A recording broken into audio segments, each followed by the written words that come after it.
Bonjour, je suis Claude Zidi Junior, je suis réalisateur de Ténor qui sort au cinéma le 4 mai avec MB14 et Michel Larocque. Le pitch, c'est l'histoire d'Antoine qui se retrouve à livrer une commande de sushi à l'Opéra Garnier et il pousse la chansonnette pour se foutre de la gueule d'un élève d'opéra.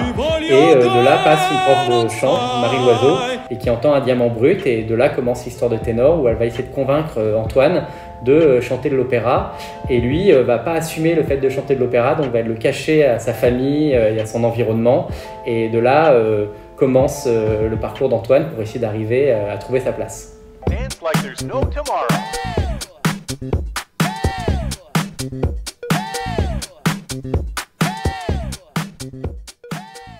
En fait, j'ai eu l'idée il y a 10 ans, un feu rouge à Saint-Ouen, devant le collège Auguste Blanqui, où j'ai vu deux jeunes, une fille et un garçon, danser un rockabilly et en survêt, et il y a eu un contraste. Et de ce contraste est née une idée d'imaginer deux arts et d'avoir un personnage au milieu de ces deux arts, pas qui s'opposent, mais qui cherche un peu, il est attiré par l'un et par l'autre, et j'ai réfléchi le rap et l'opéra, et c'est comme ça qu'on a créé le pitch de Ténor.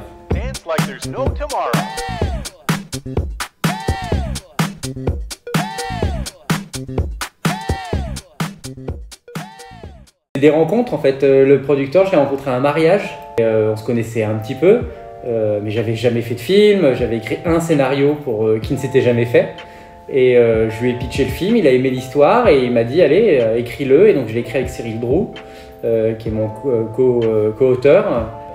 Ouais, après, lui, il s'est battu pour que le film existe, et on arrive à le monter 10 ans après.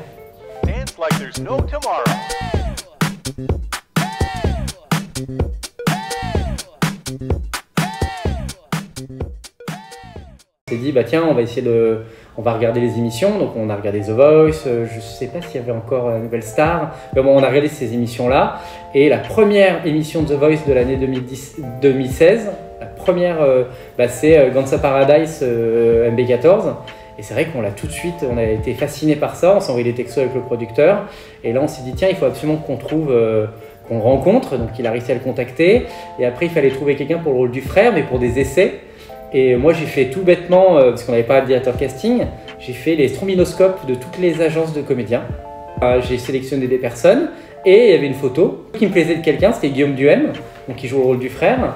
Je l'ai contacté par une amie, puis je l'ai eu par Facebook, et il est venu jouer une journée, il était hyper bien, et comme quoi, 5 ans après, il joue aussi dans le film. Donc c'était pas des essais perdus, on va dire.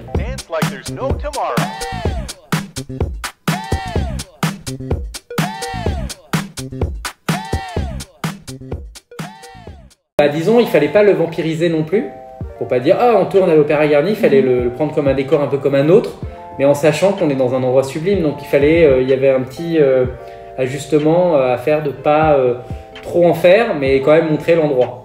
Comme pour tout, on va dire comme pour le côté banlieue, il fallait pas non plus être dans la caricature de la banlieue, c'est-à-dire faire caméra épaule classique, genre on tourne en banlieue, on fait à l'épaule, on tourne à l'opéra, c'est tout fluide. C'est de trouver un équilibre qui fasse que d'un côté ou de l'autre, on n'était pas dans le cliché et que tous les comédiens jouent vrai des deux côtés en fait.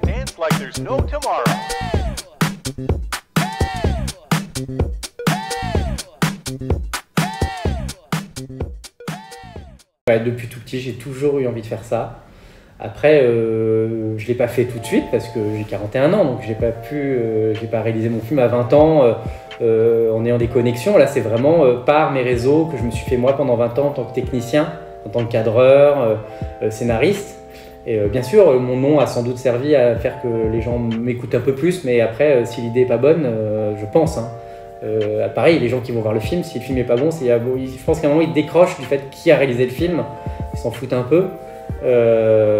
Oui, j'ai toujours voulu faire ça. Donc, et le truc que mon père m'a toujours inculqué, c'était de penser au public, c'est-à-dire de se dire, essayer de faire un film pour le public, pas plaire au public, mais en tout cas de penser à eux, de se dire, bah voilà, est-ce que ça leur plaît, est-ce que ça va sortir un peu. C'est pour ça que l'idée d'avoir Michel Larocque dans un film un peu comédie dramatique, c'est un peu nouveau. Le public l'a rarement vu dans des rôles comme ça.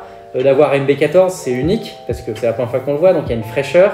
Donc je me dis, le spectateur au moins, il a cette fraîcheur de découvrir des choses, parce que maintenant le cinéma, il y a beaucoup de concurrence, on va dire.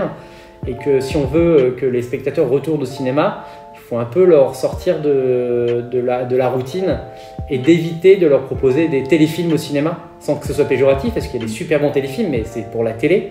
Et peut-être que maintenant, le but, c'est pour attirer le public, d'avoir un mec comme MB14 qui est à l'affiche, qui est sur l'affiche de cinéma. Voilà, c'est unique, parce que il y a une fraîcheur dans son jeu, il est incroyable dedans, il crève l'écran.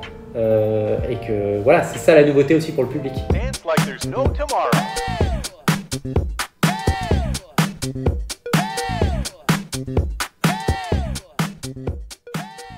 Moi, j'adore tous les types de films. C'est-à-dire que je peux adorer. J'adore Spielberg parce que Spielberg, je pense que ça se résume en une année. La même année, il fait Jurassic Park et La liste de Schindler. C'est-à-dire que le mec, il peut tout faire. Et moi, j'adore ce type de cinéma et j'adore les films, un peu les grands films, un peu épopées, où on suit des personnages dans la durée, c'est-à-dire Forrest Gump, Les Évadés. Et après, j'adore tout type de films, un peu comme en musique. Moi, j'adore tout écouter. Et pareil, en film, je vais un peu tout voir, les films d'horreur, les comédies d'action, les Fast and Furious, les Marvel. J'adore tous les Marvel. Parce que je sais ce que je vais voir, donc je suis pas du tout... En fait, quand je vais voir un film, je sais plus ou moins à quoi je m'attends. Par rapport au type de film, et donc je suis jamais déçu parce que quand je vais voir Spider-Man, eh ben, je sais qu'il va y avoir les 3 Spider-Man et ça va être drôle et que voilà, c'est un truc. Mais quand je vais voir un film plus sérieux, type Bac Nord, je sais aussi que je vais voir ça. Et non, moi je suis ouvert à tout type de film.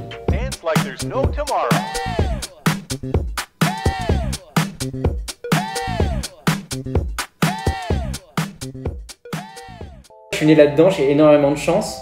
Mais je peux pas, à part dire qu'il faut s'accrocher, c'est trop compliqué. Je vais pas inventer une méthode que je ne connais pas pour dire comment y arriver. Ce serait vraiment mentir en fait. Bien sûr. Donc en fait, il faut tout explorer. Il y a pas de règles du tout. C'est ça qui est bien. Il y a des gens qui ont fait des écoles, il y a d'autres qui n'ont pas fait d'école. Enfin, tout est possible quoi. Même moi, on va dire, j'ai mis 20 ans à faire mon premier film en solo, donc c'est dur. Mais il faut, à un moment, en fait, il faut se convaincre et d'y arriver.